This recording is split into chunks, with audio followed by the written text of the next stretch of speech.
We'll go ahead and let a few people start joining. I apologize for the slight delay. We had a few tech issues on our end. It's also incredibly cold where Kash is at, but we are started. So go ahead and like this video, share this video. I know it's midday, but if you're watching it later, awesome. Go ahead and start making comments. Let us know where you're watching from. This is part 2. We're going to take off right where we left off with what the heck happened to Kash, aka Cashley Kelly's with us. We also have Casey with us today. And without further ado, while we are getting started, we'll go ahead and start the countdown, and hopefully more people will join. Let's do this.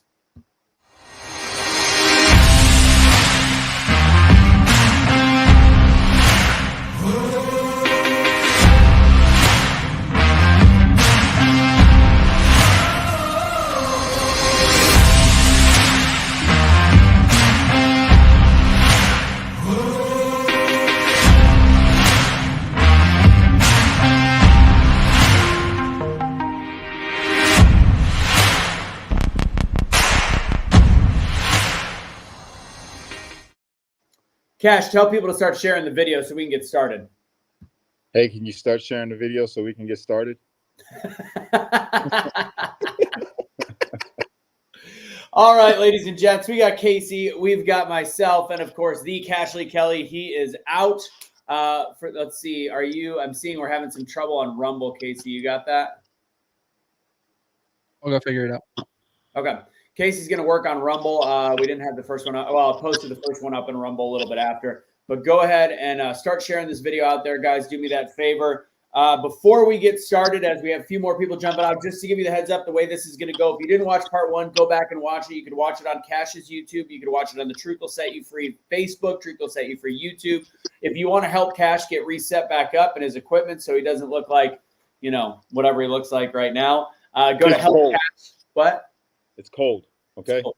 Well, I'm not talking about your hood. I mean, you are hood, so it makes sense. But go ahead and go to helpcash.com. That's going to help him get on his feet with the equipment and get producing. And I know I haven't even looked at the last total. Last time I saw it was right around $1,200. So the more the merrier. That's it on that today. Also, the gear. And then again, once we hit 100 through the platforms, we'll go ahead and get started. But if you want to go to, I don't even have it on the bottom, awakenotwokestore.com. and use Kash at checkout. And Kash, we keep talking about it, but we got to get you a shirt. By the way, Casey, go ahead. Go ahead, Kash. I will, and I will. Got it. So, Casey, Kash is, how tall? You're 5'8", right? Yeah. 205 pounds, but he's swole. So, Kash thinks he's a double XL right now. Do I have to be the one to tell him that he's an XL? Yeah, you're an XL. Okay. Just wait until you see me in person. That's all I'm going to say. That sounds like a threat. All right, so there it's scrolling on the bottom right now. If you'd like to check out the merchandise, if you use Kash at discount, I'm actually wearing the Freedom one for the first time. Kash, do you think it's gonna be weird if you wear your own T-shirt with your own face on it? Is that a little too much? I think it is, but I am arrogant enough to do it. You earned it. 3 years in, you earned it. You're allowed to do that. So, wait a minute. What? I just gotta throw this out here. All right. The reason why I'm a double XL, we got to go back to that, all right? Bruh, my shoulders, my back, my chest is huge, all right? So if I wear an XL, it's going to look like a halter top. Jeanette, I think, wants you to have the tight fit. By the way, Jeanette has a... Fine, send a freaking XL, see what happens. She's got an eagle or a hawk that she always messages me about. She named it Kash. It's like a pairing, and they always, whenever something good happens, she said these eagles around. So she's obviously been there the whole time. Madonna, just to give a heads up, as I think we'll get started in about less than a minute. Kash got out, I guess, about a week and a half ago now. Is that about right? About a week ago, yeah. And he's currently in the halfway house. So again, ways to support, to start, help Cat, and you guys have been phenomenal to this point while he's been away, but this is to get him started. You've helped with this family. Helpcash.com or go to awakenotwokestore.com. Use Kash for 20% off of everything except for his own gear. That stuff is full price, but that goes all to him. By the way, Kash, have you seen these yet? I want one. These are on our website. So that's dope. Mug shot in a mug. Retribution. I think we originally said that, but it was too long. It didn't fit in the little box. Revenge. that would be dope, bro, because I ain't gonna lie. He had me when I was in prison and I heard him say, "There's gonna be retribution. Don't worry. I will be your retribution." I'm like, oh man, this is great. Then he said he's gonna pardon everybody. That right there. Now, I know a lot of people have their opinions, right? And that's okay. You're entitled to this America. Vote for whoever you would like to, right?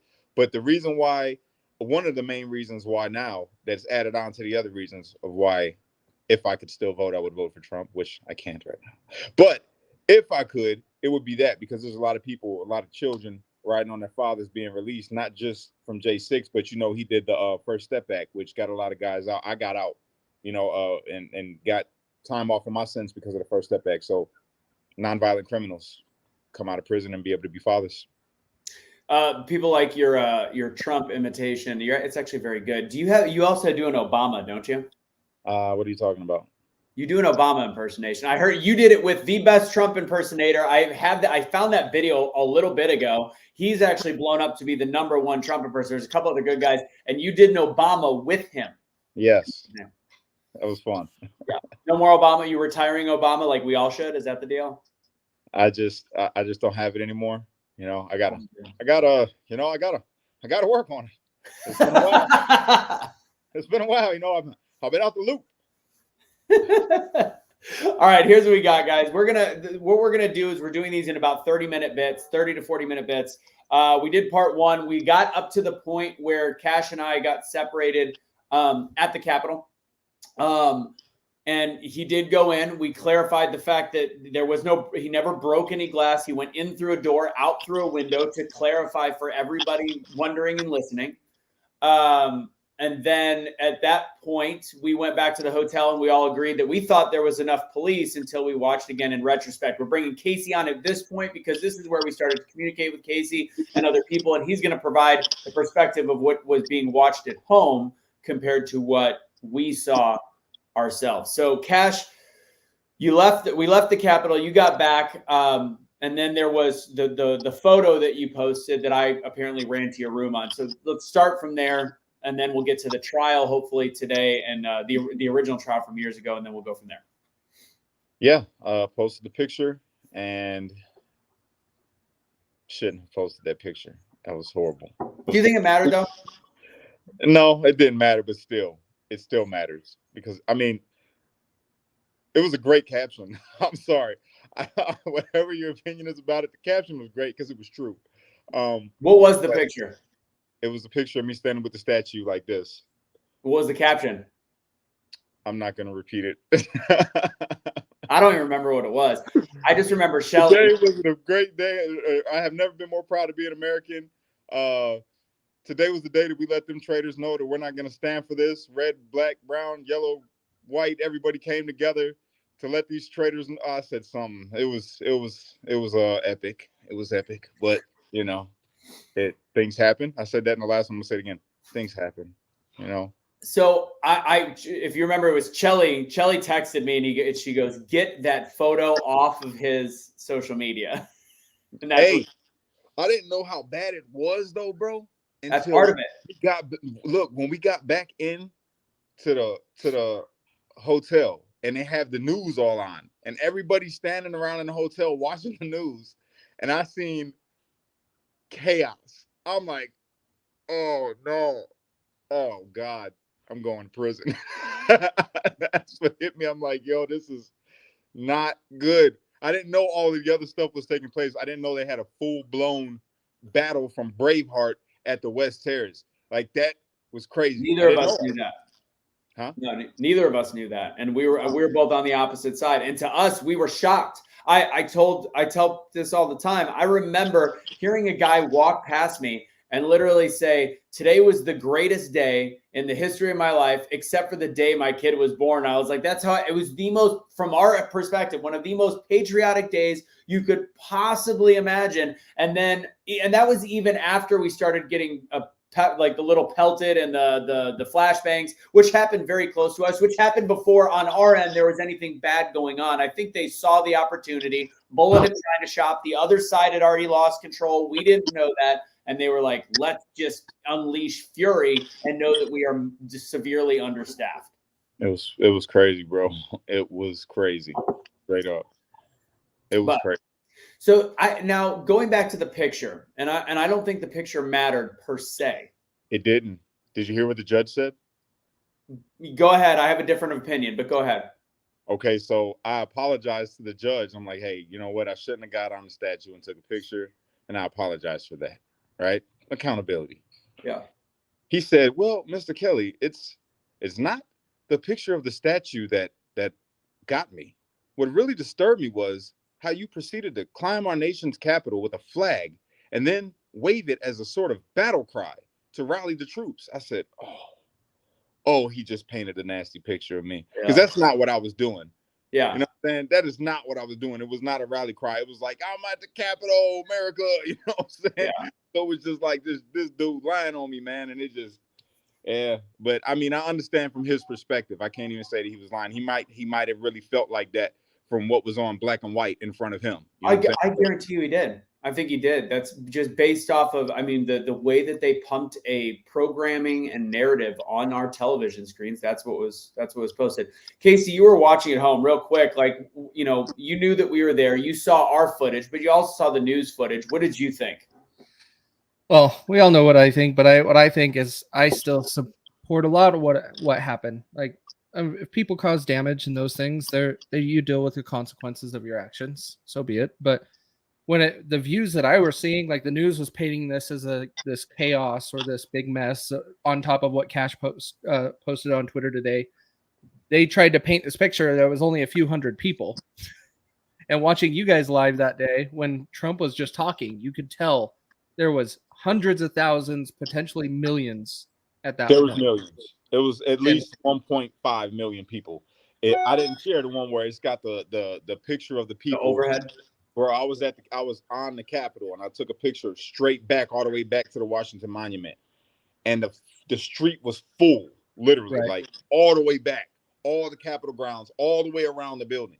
So, I mean, I'll push back a hair, not that it matters, but I do with the crowd stuff that I've done and had to work spring break and amounts of crowd. Now, it was a lot of damn people based on after Kash got locked up. There was a couple times I started looking at overheads. My assessment, my actual, when I started breaking apart square footage, I did all this stuff. It was over 500,000, probably under 1 million. So I know that that's a large gap. But to anybody saying there was 100,000, 200,000, wrong. It was over 500,000. That's all that matters, which, by the way, 500,000 Americans is 1 out of every 500 or 600 Americans. Well, and if you take adults, you're talking like 1 out of every 400 Americans was at that rally. So it's hard to say that. Go ahead, Kash.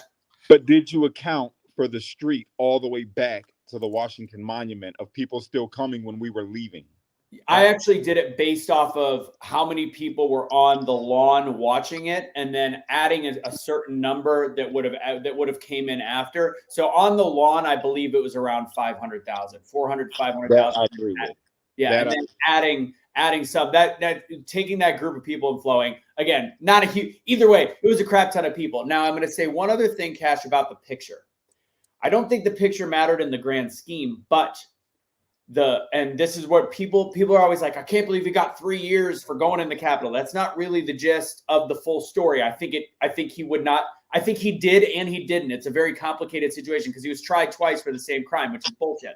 But what happened with the Capitol, I don't think they would have known until they started reviewing footage. And honestly, I think they would have seen who you were, and they would have pushed that one back a little bit. So your first trial, I think, would have happened in retrospect. It would have happened before you had to turn yourself in regarding what happened at the Capitol. So I think it did end up having an effect. You might be right. Unfortunately. And they could have punished you later. I don't know. But the thing is, your trial, which we're about to get into, that ended up not being a trial about your previous gang life. And I want you to explain that to people. That ended up being a trial strictly About January 6th. which is not fair because you were never convicted of that crime. It sounds a lot like Donald Trump. You're being tried for something you were never convicted You're of. like the 20th person to say that. Yeah. So, Yeah. So here's the deal. Go ahead and get into. We're done with the Capitol. We're back home. All of a sudden, shit's hitting the fan all over the country. what happened with what happened when you started to realize you had to turn yourself in from that point forward? Panic. Panic. Because all my kids were with me. So I got 4 women that I got children with, but all the kids was with me, except for my oldest son. And I had to figure out if the moms, could take them, and which I knew at least one would be able to. And but they all ended up having to go with their mothers. And I had to go and turn myself in. I had to prepare myself for whatever it was going to be. So I get there. Who My lawyer's suggested telling me, what's who that? suggested you turn yourself in? My lawyer. He said I had to. It wasn't a suggestion. You have to turn yourself in. I said I can't turn myself in right now. I got all my children. I gotta figure this thing out. And then he was like, well, I'm gonna see if I can get you a little bit of time. So he bought me 24 hours, and I separated the children, and then I drove up to the station. And I'm thinking, because he's telling me, oh, they're gonna let you go, and we'll be able to, get you an extra 30 days before your sentencing. And I said, all right, cool. So I go in there. I'm very nervous, but I'm like, they're not gonna hold me for this. I didn't do anything. You know what I'm saying? I didn't violate. I told them where I was going. Then all that stuff comes out. Like, I'm I go in there and they're saying, oh, well, you got to be processed. I'm like, processed? They want me to strip out. I'm like, I'm not stripping out of nothing. I'm like, I'm supposed to be just seeing a judge and going back to the house. And then it was like, no, this is part of the process. So I had to strip out, had to do x-rays and all that kind of stuff, and the body scanner. And yeah, I stayed. When I went in front of the magistrate, he didn't even have no inclination that he was going to let me go home. It was already determined that I'm staying right here because I attacked our democracy. So I stayed locked up. A month later, I go to sentencing for the conspiracy, and all they talked about was January 6th. And it messed me up because the dude that did my pre-sentencing report, right?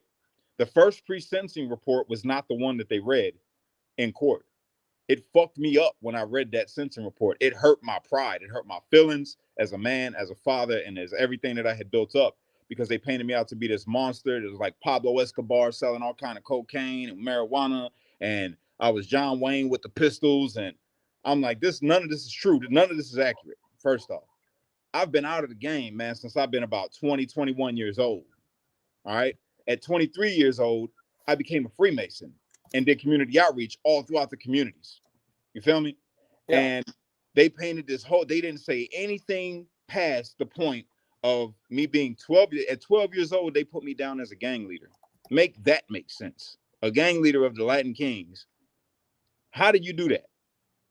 That's how messed up their information was. So anyway, I'm sitting there and I'm getting ready for sentencing, and I'm fucked up because I know I'm gone now. When I read that pre-sentencing report, I already knew what time it was. So your lawyer told you you'd have a month or so. You got there, and immediately you never once saw your family again. Yeah. Okay, go ahead. Yeah, so I'm sitting there, and I had a moment. Like I fucking flipped. I'm like, this is what the fuck y'all think of me?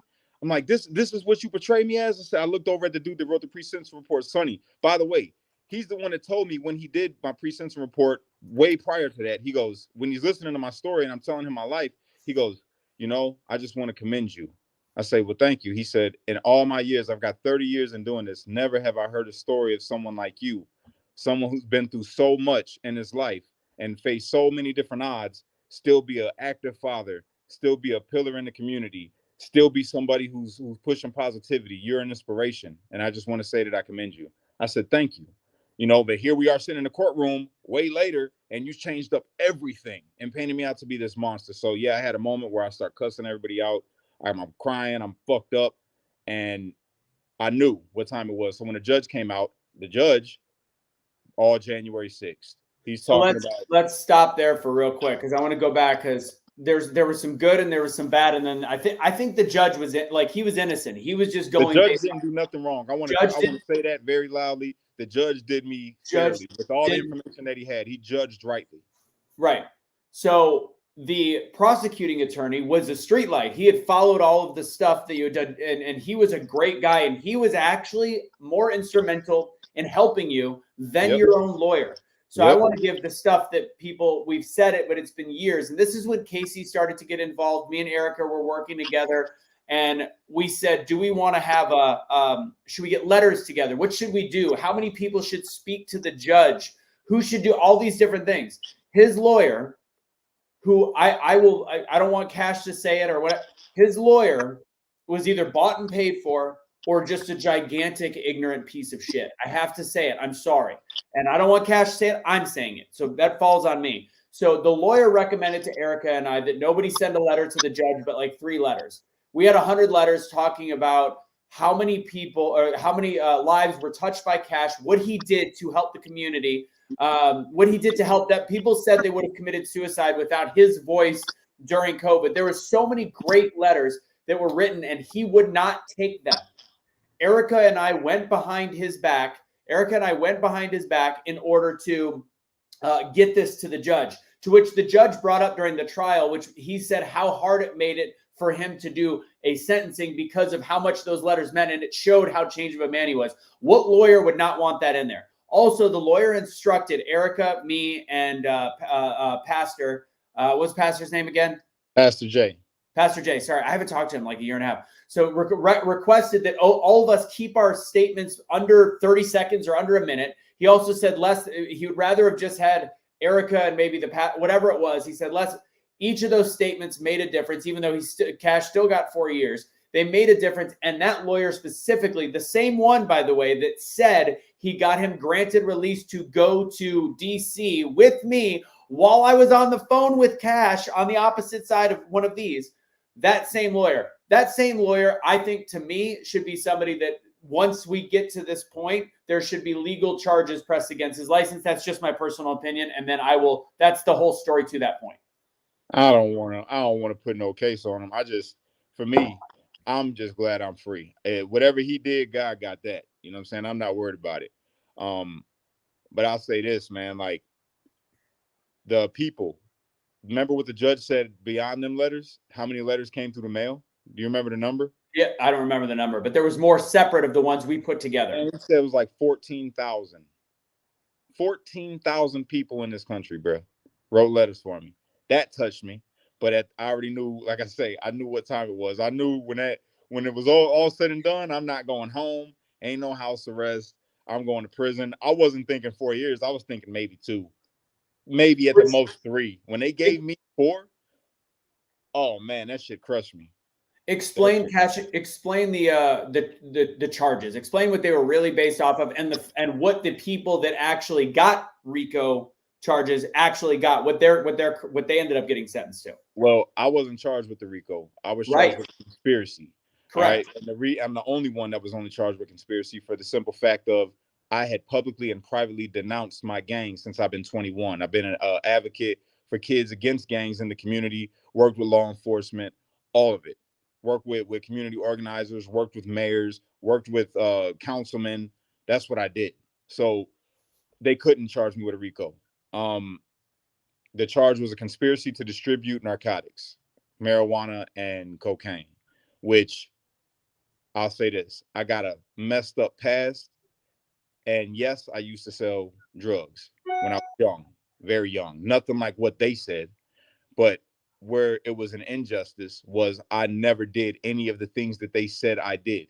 They said that I was selling drugs with these dudes that I did not get along with. These dudes were my enemies. These were not people that I hung with. The only ones that I knew were the younger kids that I was trying to bring out the game.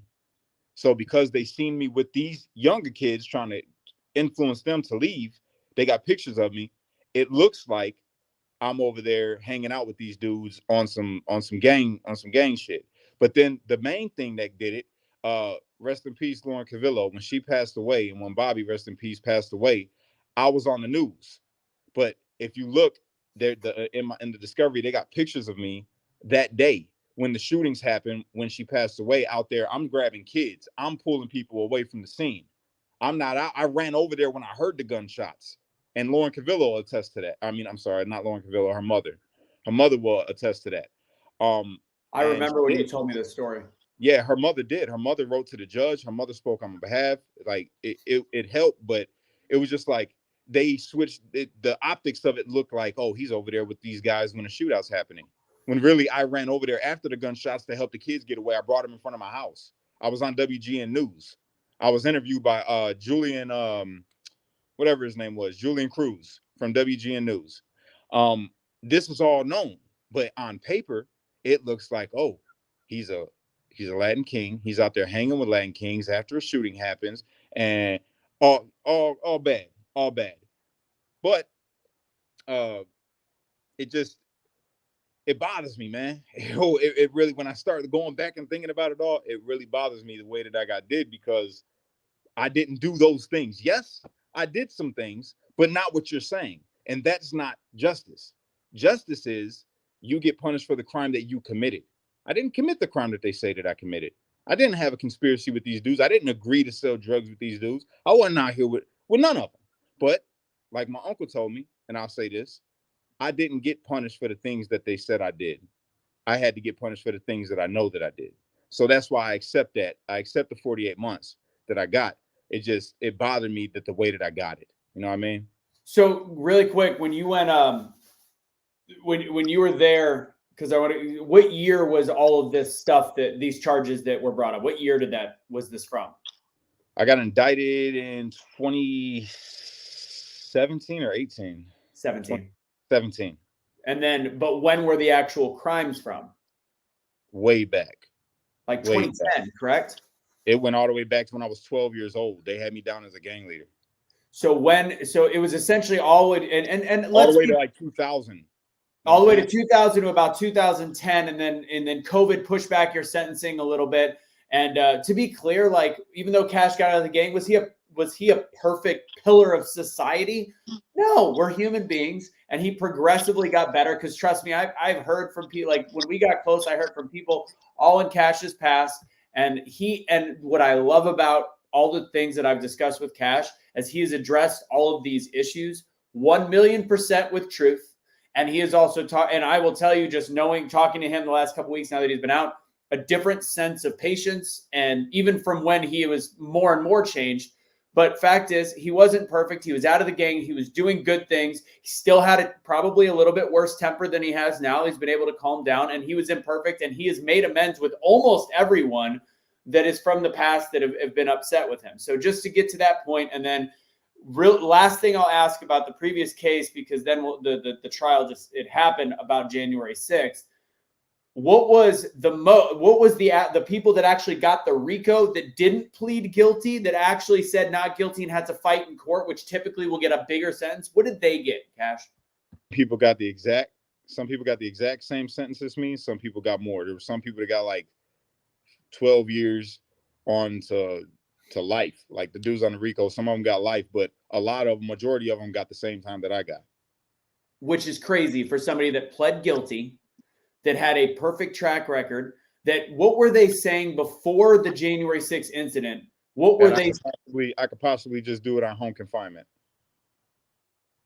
And that goes to show you. So say home confinement, say you add 6 months. So January 6th, an event that at that point he had not been convicted of. They had not even had the full charge in yet. Actually, I don't think you had been charged yet. I keep muting you because I think whenever I talk, it ruffles on the bottom. People think you're eating or texting, which is very difficult when you're like this, which is super weird. I mean, he's talented, unless he's got his unit. Okay. All right. Casey's like, I'm out. It's a serious subject. We got to have a little bit of comic relief. So where was I? I lost the train of thought. Anyways, we're talking about the fact that ultimately they were saying that it could be anywhere from home confinement to 6 months. And then the judge did a good job. And Kash just said about the fact that he believes the 48 months were part of just his punishment, whether it's with God or with the justice system, it doesn't matter. But going into January 6th and the break of parole, he was looking at home confinement to maybe 6 months, maximum of a year. And that day, I remember our goal was a year or less. And we ended up getting what we considered the max. Yeah, that happened. Can you answer this, Kash? What's a RICO statute? A RICO is when they indict a criminal organization for crimes of racketeering, extortion, murder, drugs, all of that. It's a gang. It's essentially it started.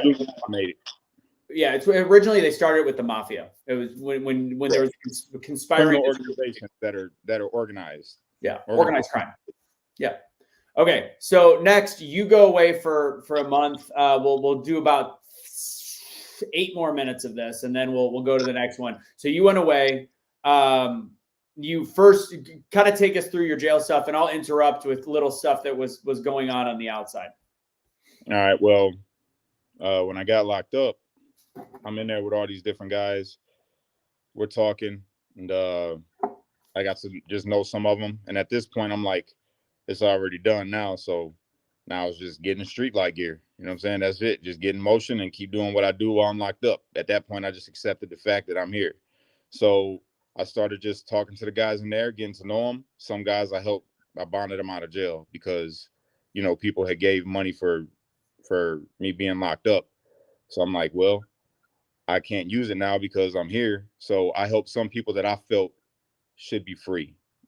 You know what I'm saying? So I bonded like 3 people out of jail, and I ate with people because a lot of people didn't have commissary. So I ordered commissary, and I would sit down and just eat with everybody, give away some commissary to people. Are we talking the gulag yet, or are you talking your I'm process? talking a regular county. Count, yeah, before you went. Yeah. So yeah, man, I just was just trying to be a light in there, just talking to people. I talked to them about politics. I talked to them about what we do with street lights, trying to keep kids out of gangs. And then not one time when I was incarcerated did I tell somebody, because you know they asking you what gang is you. I'm like, man, I ain't a part of a gang. You know what I'm saying? I'm not in a gang. I'm a street light. And then that's how I segued and just telling them about what I did. Overall, it was a good experience going through there and meeting all the guys that I did. There was one story in particular, this guy that was just coming home. He had a warrant. He had just came back and he had a warrant through the county, and he was telling me how, you know, he did this time or whatever, and he completed a sentence for drugs. Uh, he was a good dude. He's supposed to be, if I was to go by what gang I used to be and what gang he was, we were supposed to be enemies. But we hit it off. We was real cool. So I'm getting to know him, and he's telling me how his girlfriend was coming to pick him up to bond him out, and she passed away. So he was sitting there for a couple months. She passed away. Guess what day she passed away on? Coming to get him, November 11th, which is my birthday. Yep. I took that as like a sign, you know what I'm saying? So I'm like, well, how short are you, you know, for your bond? He's like, man, I ain't got nobody to come help me out of here, bro. He was like, he didn't know nothing about me as far as like financial situation. So I'm like, how short are you? He was like, man, I'm short like $700, $800 or something like that. So I'm like, oh yeah. And I looked on his stuff, got his information. And then I called Erica and I'm like, yo, I say, put $800 on this dude's books real quick. And then she was like, what? I'm like, just put $800 on this guy's books. And then she was like, are you fucking serious right now? I said, yeah, man. I say, this dude, and I told her the story I just told you all. So she put the money on his books. The next day, this dude comes to my cell, and he got tears in his eyes. He's like, bro, thank you so much, man. Like, thank you, bro. You don't even know, man. I ain't never had nobody do. I said, what you talking about? He goes, bro, I know it was you, bro. I know it was you. You're the only person that knows the situation and exactly how much money I needed. And I don't have nobody to put no money on. And he's just like, man, I'm about to go home and be a father, bro. I'm gonna go out there and do right. And he just, I felt good about it. He gave me a hug. He rang that buzzer and told him he's ready to bond out. His bond was $1,500. So he ended up going home. So yeah, that's the stuff that I did while I was locked up through the whole time before I went to DC. I remember clearly when Erica sent me the text message. He is trying to spend all the money people are giving. What the hell are we? But that's what it was for. That's well, what and also at that time, I don't think we thought it was going to. We thought that you'd still be out in a year and a half, 2 years, whatever it was, and the things would be a little bit easier and quicker. And it's like we burnt through it. There's a lot of the money that was given beforehand that got burnt through. But yeah, go ahead. But you know me, it's like fuck money. Money is a tool for me. It's not the end all for me. I don't really care if I got money because I got people. And that's what I always tell people. There's a verse in the Bible. It says that a good name is worth more than choice gold. You can have all the money in the world, be a piece of shit, and be broke. Me, I don't have all the money in the world. People help me, you know what I'm saying, when I need it, and I get by. And the reason why they help me is because of my name. So I don't focus on having a whole bunch of money. I focus on having good character so that people know, like, yo, Kash is trustworthy. We can trust that he's going to do what he says he's going to do. You know what I'm saying? We'll go back to Juliet. But in a second, before we actually go ahead and talk about this. So this is Kenny's wife, Angel GTSY. So she's I watching. need you to hold her. I need you to get her phone number for me so I can reach out to her so I can talk about Kenny. Juliet, go ahead and message us message him on Instagram. Best way to find him is the Kash Lee Kelly. Message him directly there. Send him a direct message. That's the best way to do it. So what's going on outside of jail because you spent most of your time in jail. Federal prison was only the last year. I just remember, right before we went in, we collected a bunch of money. We had a bunch of the shirts that all went to Erica, and it had helped for a period of time. And obviously things started to get lean, and people continued to keep helping as she got a part-time job, raised her kids and everybody else, all the help. Sorry, I'm hold on. I see I'm chopping up. Sorry, I'm chopping up. Too many things on the screen. So anyways, all that was going on. Meanwhile, I did take a little flack. I told you about this on the phone. People are like, they couldn't understand that I might have had my own job and career and stuff. And I told you this the other day, and you're like, you got to be kidding me. I went for a snowboarding trip with Kelly like 2 weeks after Kash went away because it was like February, and people were livid. It's a Democrat, like the left, they could say whatever they want to me and it falls right off. But when it's our own people, they were getting so mad at me, like, oh, you're going on a snowboard trip with the money that was meant for Kash. I've had a job my whole life. Yeah, that's not true, you guys. None of that is true. And in fact, that brother's been there for me through this whole thing. All right. And if ever a time when I need anything, he's always right there. So he ain't, he never did. He had money before we met. I had a lot more money before we met. This whole political thing screwed me. But anyway, so, oh man. But really, so we'll just a little bit more, and then I think the next one will be all about the gulag. So you left. Oh, the other thing, real quick, in these jails, you had to be careful of is the fact that even though you weren't part of a gang, you were previously. So they had to make sure you were in the right spot. And I remember me and Casey and a bunch of people, and they didn't. We were afraid for what would happen to you. Like, are they purposely putting them in danger? I swear to you, I think so. The whole time, bro. I was supposed to go to a gang drop program, right? Never happened. My whole time of me moving around, they put me in active situations, active yards, active holds, right? Which it was kind of a blessing because I got to learn the ins and outs of prison, and I'm me. And for some reason, people just gravitate towards me. You know what I'm saying? It's just like the thing that God gave me. It's a gift. You know what I'm saying? So I didn't have no hard time at all. I actually did my time pretty easy. I had a couple little instances where things got shaky because of my own doing, because of my stance on things. But yeah, they put me in active situations repeatedly, over and over and over. I didn't go to the gang drop program until the last to the last like 9 months of my bid. You know what I'm saying? So it's like, this whole time but what was great about it, right? The thing that was the coolest thing about it all was all the dudes that met me, they didn't even care or nothing about the conspiracy. God had a plan. I'm telling you, bro. You know what they called me throughout the prison system? J6. That's all they knew me for. They're seeing people wheeling in carts with full of mail, thinking that they were gonna it was all for me. All for me, bro. And these people are like, yo, bro, why you get so much mail? I say, oh, man, I'm a social media influencer. You know what I'm saying? This, and that. They said, oh, yeah. And plus, I stormed the Capitol. Because that's how they identify it. Really, I protested. But when you say storm the Capitol, they know what you're talking about. They're like, get the fuck out of here. You storm. And I show them the letters. And they're like, what the fuck? So the whole time throughout my bid, J6. Everywhere I went, I didn't have to tell them that. They're like, hey, yo, J6. Everywhere. That's what they called me. So it was all right. It worked out. God had a plan. And I have to be honest, though, and I'll have Casey ask one question, and then we'll wrap up this show, and then we'll go to the gulag next time. But I have to be very clear. Like, I was worried for Kash the whole time because the whole fact that he went to jail in the first place was BS. The whole fact that this all happened seemed like a setup because let's be clear, David Harris, and I know that it sounds racial, but David Harris, Bryson Gray, Officer Tatum. They have the cleanest backgrounds on the planet. These guys didn't have, and they are a thorn in the side of the system to have outspoken, intelligent black men speaking on behalf of conservative beliefs and limited government. Kash went more viral than any of them off the bat, Hodge twins included. So he went from 0 to 400,000 followers on Facebook in 6 months.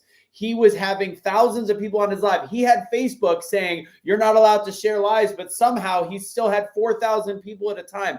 He was quickly escalating to a voice that we could only imagine where he would be right now if he didn't go in. But fact is, his past was a perfect way for them to target him. And when he got in, I think that they were this is hold on, sorry, I got you muted. This is the somebody gonna stab me. That's exactly. They were hoping for that. They didn't know that when God got his hand on you, ain't nothing gonna touch you. Nothing. Facts. You know what I'm saying? So I was always worried. I was worried till the last day you got out that something would happen, because fact is, we're already seeing what you're capable of just in this instance. And for those asking where to follow everybody, the Instagram is on the bottom for all of us. So America versus government for Casey. Truth will set you free USA. That's all of ours. And then Kash is the Kash Lee Kelly. All right, Casey, one question, and then let's wrap up real fast. Yeah. So at what point did you lose? Because we thought this was going to be kind of smooth sailing with it being so short, and then you video chat, because we could do video chat initially, and then all of a sudden, when did that go? Is that already gone at this point or not yet? No. That's not in the federal system yet. Okay. You only can get video chat when you're in your county jail, and that's not even in all county jails, but it's in most of them. So in a county jail, you get video chat, but everywhere else you don't. And so how difficult was it when you were dealing with? Well, actually, we'll get to that part. I'll ask that question later because that's a better fitting for later. All right. I'll get to that. I think that's all we got for today. So the next episode we're going to talk about the gulag, the transfer over to the gulag, and all of that situation, because I think a lot of people want to know about that. Everybody got to tune in for that one. You got to tune in for that one. That way I could kill this narrative that I was locked up with a bunch of white supremacists. By the way, if Angel's still watching right now, Kenny Harrelson is one of my closest friends in there. Him, Kelly Meggs, the Oath Keepers, those is my guys, man. None of them is racist at all. You know what I'm saying? None of them. You know, we'll get into it next time. Let me share this real quick. So this is from Ali004, sending love and support for Kash. Thanks, Casey. Blah, blah, blah.